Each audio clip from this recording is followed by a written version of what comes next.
ప్రపంచవ్యాప్తంగా 1600 కోట్ల పాస్వర్డ్లు లీక్ అయినట్టు సైబర్ న్యూస్ ఫోర్స్ సంస్థలు వెల్లడించాయి. ప్రస్తుతం నేటి ఇంటర్నెట్ యుగంలో డేటా లీకేజ్ సర్వసాధారణంగా మారిపోయింది. నెటిజన్ల గోప్యత భంగం కలుగుతుంది. వారి వ్యక్తిగత సమాచారం హ్యాకర్ల చేతిలో వెళ్తుండడం ఆందోళన కలిగిస్తుంది. మరోవైపు సైబర్ మోసాలు పెరిగిపోతూనే ఉన్నాయి. అలాంటి సమయంలో అతిపెద్ద డేటా లీకేజీ వ్యవహారం తాజాగా వెలుగులోకి వచ్చింది. ప్రపంచవ్యాప్తంగా ఇటీవలి కాలంలోనే 1600 కోట్ల పాస్వర్డ్లు లీక్ అయినట్లు సైబర్ న్యూస్ ఫోర్స్ సంస్థలు కూడా వెల్లడించాయి. ఇది ఇంటర్నెట్ చరిత్రలో అతిపెద్ద డేటా లీకేజీ ఘటన అని తెలియజేశాయి. యాపిల్, ఫేస్బుక్, గూగుల్, టెలిగ్రామ్తో పాటు ప్రభుత్వ వెబ్సైట్ల యూజర్ లాగిన్ వివరాలు హ్యాకర్ల చేతి చేరినట్లు పేర్కొన్నారు.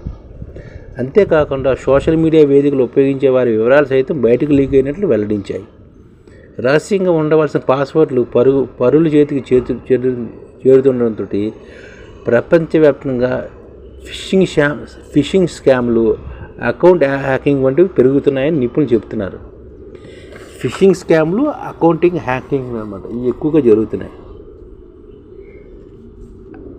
నిపుణులు చెప్తున్నారు కూడా. సైబర్ నేరగాళ్ళు ఇన్ఫోస్టెల్లర్స్ అని పిలిచే మాల్వేర్ను కంప్యూటర్ ఫోన్లకు పంపించి పాస్వర్డ్లు చోరీ చేస్తున్నారు అనమాట. అంటే సైబర్ నేరగాళ్ళు ఏంటంటే ఇన్ఫోస్టెల్లర్స్ అని పిలిచే మాల్వేర్ను కంప్యూటర్లో ఫోన్లో పంపించి పాస్వర్డ్లు చోరీ చేస్తున్నారట.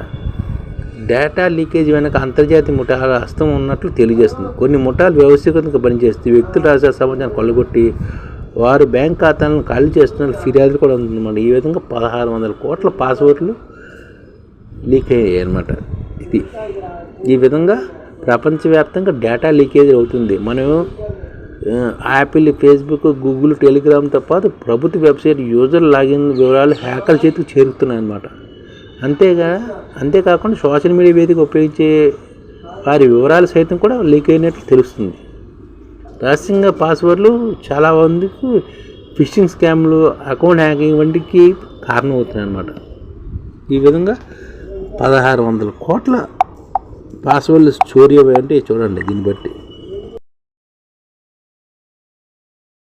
ఈ ఛానల్ ముఖ్య ఉద్దేశం ఏంటంటే మన తెలుగు రాష్ట్రాల్లో 1 కోటి మందికి సంఘటిత రంగాల్లో ఏ విధంగా ఉద్యోగాలు ఇవ్వవచ్చు, కనీస నెల జీతం 30,000 వరకు ఏ విధంగా ఇవ్వవచ్చు, ఏ విధంగా చేస్తే ఉద్యోగాలు సృష్టించబడతాయో వివరిస్తూ ఈ ఛానల్ వీడియోలు వస్తాయి.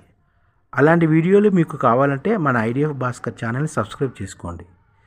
ఐడిఎఫ్ అంటే ఇండియన్ డెవలప్మెంట్ ఫోర్స్. ఈ వీడియోలు చూసిన తర్వాత మీకు నచ్చితే లైక్ చేయండి, మీ ఫ్యామిలీ మెంబర్స్కి షేర్ చేయండి, మరియు మీ ఫ్రెండ్స్కి షేర్ చేయండి. Thank you. నమస్కారం.